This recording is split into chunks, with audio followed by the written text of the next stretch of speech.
ಸಿದ್ದಾಪುರ ತಾಲೂಕಿನ ಸೋವಿನಕೊಪ್ಪ ಗ್ರಾಮ ಪಂಚಾಯತ್ ವ್ಯಾಪ್ತಿಯ ಹುಲ್ಕುತ್ರಿ ಸರ್ಕಾರಿ ಹಿರಿಯ ಪ್ರಾಥಮಿಕ ಶಾಲೆಯ ವಿದ್ಯಾರ್ಥಿಗಳು ಇಕೋ ಕ್ಲಬ್ನ ಅಡಿಯಲ್ಲಿ ಗದ್ದೆ ಕೊಯ್ಲು ಮಾಡಿದರು.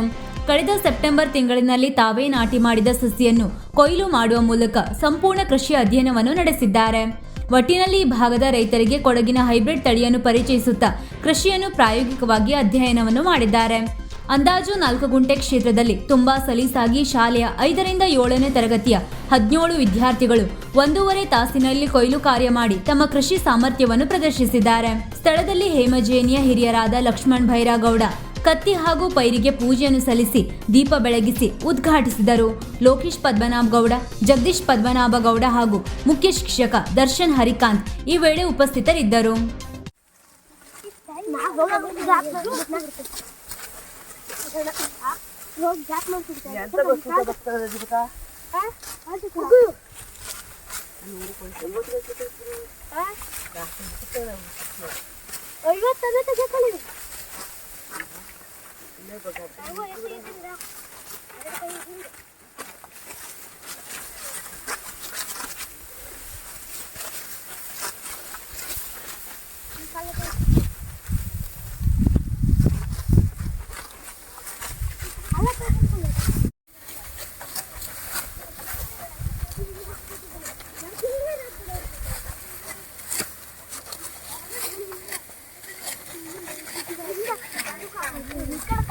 salah gitu kan nih.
ವೀಕ್ಷಕ ಮಹಾಪ್ರಭುಗಳೇ, ನಮ್ಮ ಚಾನಲ್ ಅನ್ನು ಸಬ್ಸ್ಕ್ರೈಬ್ ಮಾಡಿ, ಶೇರ್ ಮಾಡಿ, ಪ್ರೋತ್ಸಾಹಿಸಿ.